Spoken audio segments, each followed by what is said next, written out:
Ngayong araw, ang i-feature natin sa sasakyan, isa sa mga 7-seater ni Honda. Sobrang ganda nito at pang-pamilya. Ito yung 2023 Honda VR-V VX. Let's find out here in Drive Talk.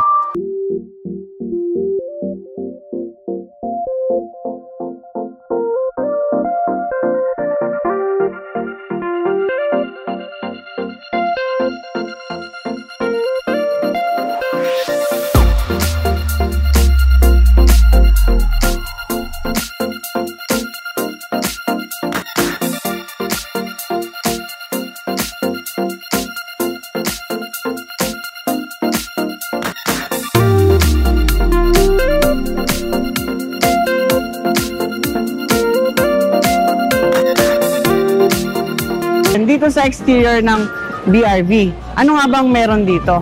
So dito no, naka LED na yung headlight niya na may daytime running light. Tapos LED na rin yung fog lamps niya. Tapos chrome grille. So ang wheels natin dito sa BRV VX, meron siyang 215, 55, R17.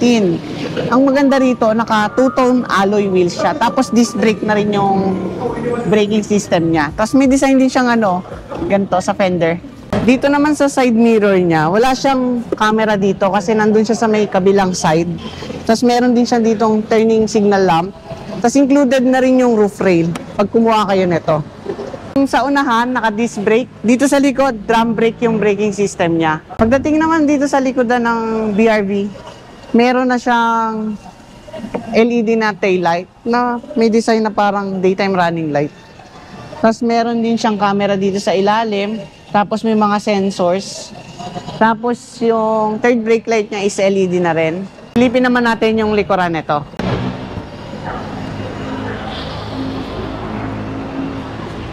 Maganda rito no sa BRV. Although tama lang yung size niya, pero ang luwag ng loob. Saka folded flat siya. Tapos ang dami niyang mga space. Meron siya dito sa ilalim, naangat to. Tapos meron din kayo dito sa tools, lagayan. Pero kung gusto niyo ng more space, buksan natin yung upuan sa likod, doon sa second row.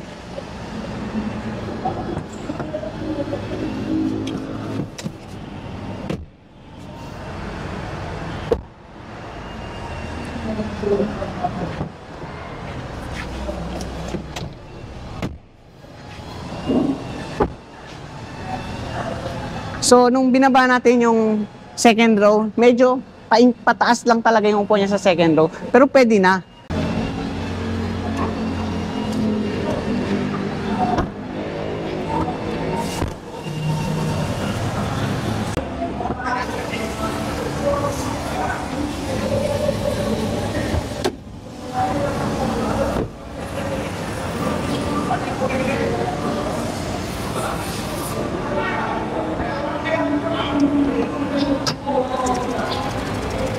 Yung hood netong BRV medyo may kabigatan.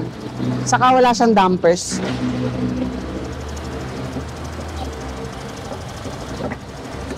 So, under the hood, meron siyang 1.5 liter DOHC na merong 89 horsepower at 145 Newton meter of torque.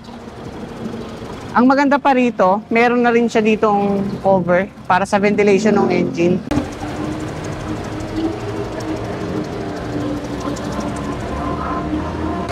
So, dito sa loob ng Honda BRV na VX, okay na may interior niya, maganda.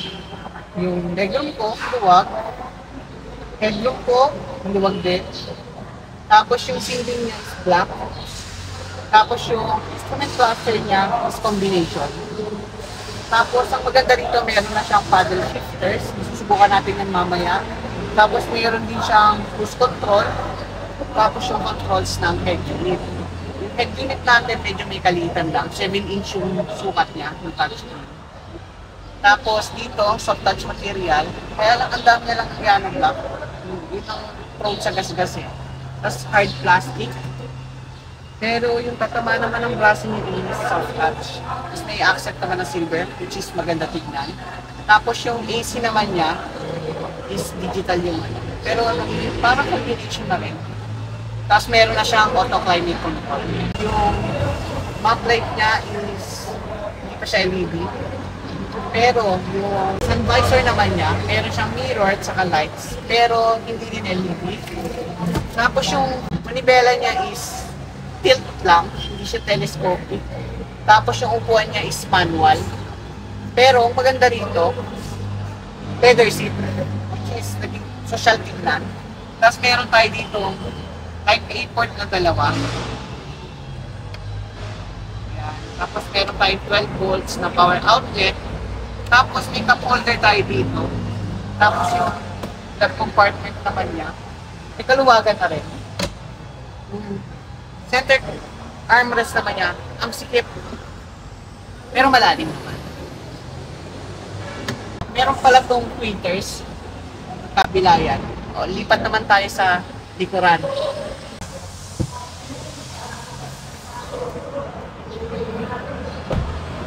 So dito sa likuran, maluwag din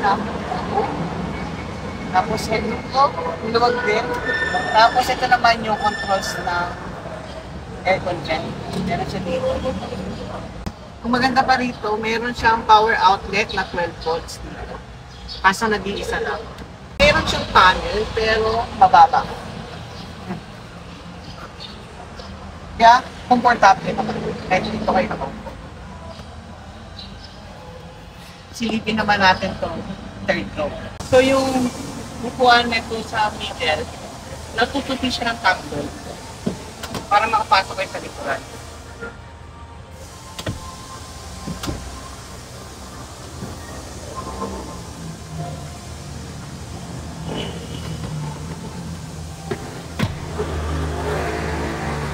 Dito sa third row, in-adjust ko pa yung middle na upuan kasi kanina nakasagad kaya sobrang luwag yung legroom ko. So nung in-adjust ko sa middle, ito yung legroom ko. Medyo may kasikipan lang talaga. Kasya naman ako, yung height ko is 5'6". Pero kung mas matangkad kayo sa akin, hindi recommendable yung tapos medyo mataas din yung sa Maynila, hindi siya flat. Pero yung headroom ko, okay. Ang maganda dito, may cup holder kayo dito, tapos may extra pocket na sobrang liit.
Pero ang maganda rito, meron siyang mode, meron siyang sports mode.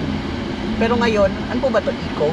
Naka-ano kasi, meron siyang normal mode. Tapos may normal, tapos may eco pa. Eco niya sir, automatic siya. Automatic. Kasi hindi siya yung manually na pinipindot mo.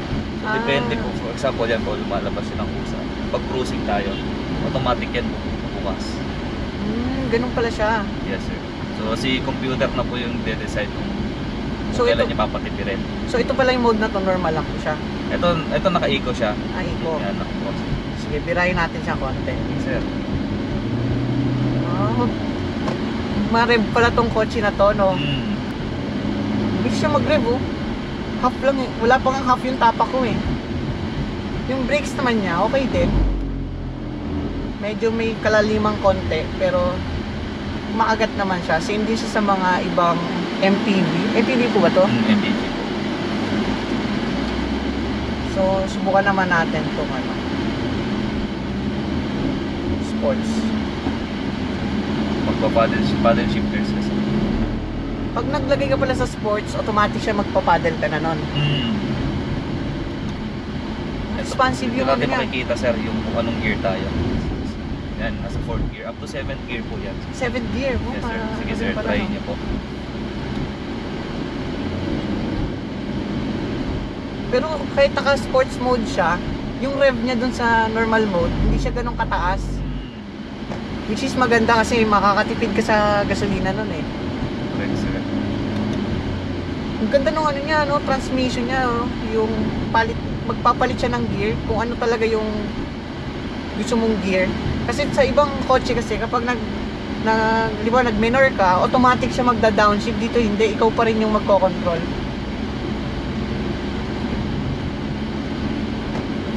Naramdam niyo yung pag-shift sir? Ramdam ko yung shifting niya eh.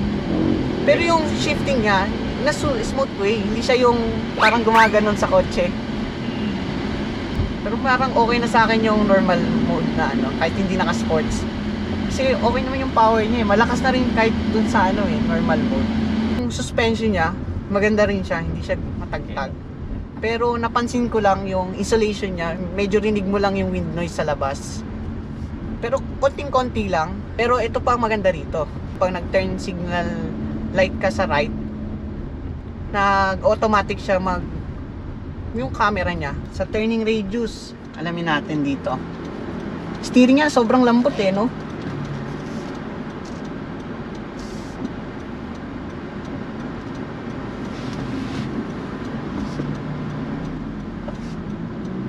Ayun lang. Maliit yung Maliit yung- kalsada. Maliit din yung kalsada. Yung turning radius niya, same lang din sa mga ibang MPV. Siguro dahil malaki rin kasi yung gulong nito eh. Parang 17 yata yung size nito eh. Correct. Kaya maapektuhan talaga yung turning radius. Pero okay naman, malambot naman yung manibela niya. Kasi ito pa, meron siyang Honda Sensing. Kaya talagang safety yung pagdadrive nyo dito. Tapos yung differences niya, kasi di ba 2023 to, same lang naman din siya dun sa 2024 na BRV. Tapos meron siyang adaptive cruise control. Kanina kasi nabanggit ko lang cruise control, pero dito adaptive pala. So pwede natin siya iset, no? Pwede natin set sir. Sige, paano ba sineset to? Ito sir. Plus Ito, lang. plus lang. So, huwag ka apak sa preno sir kasi nagdi-disengage yan. Sige sir, pindutin niyo po. Yan. Ito po yung speed natin sir. Four. Easy set niya. Ah, Tapos 38. dagdagan nyo lang sir. Plus minus lang yan. Yan, paramdam mo automatic yan bibilis. Ang bilis niya mag-set ng cruise control, no? Pwede siya 35 kanina, parang 35 lang 35. yung speed ko. Na-set ko kagad siya. Sige sir, dagdagan ng 60 gawin niyo. Ah, yun ang maganda rito. So, pa nag-plus ka ng cruise control, hindi ka niya bibiglayin ng kotse. Kasi may kotse na pag sinet mo ng 60 tapos walang kotse sa unahan mo, sasagadin niya, nararamdaman mo naman mabilis. Hindi kagaya dito, Ramdam mo, sir. unti-unti. Automatic siya pumipreno. Oo, automatic nga eh. Kasi mabagal itong nasa harap. Yan, na-disengage na siya. Ibig sabihin, ikaw na magkocontrol yan sir. Ikaw na aapak sa preno niya. Ah, ganon. Kasi 35 lang po ang minimum niya. So pag bumaba siya sa 35, disengage siya. Ah, ganon pala siya. Yes sir. Yan, for example, yan, okay na, clear na. Set niyo po ulit sir. Yan, nakaset ulit siya ng ano.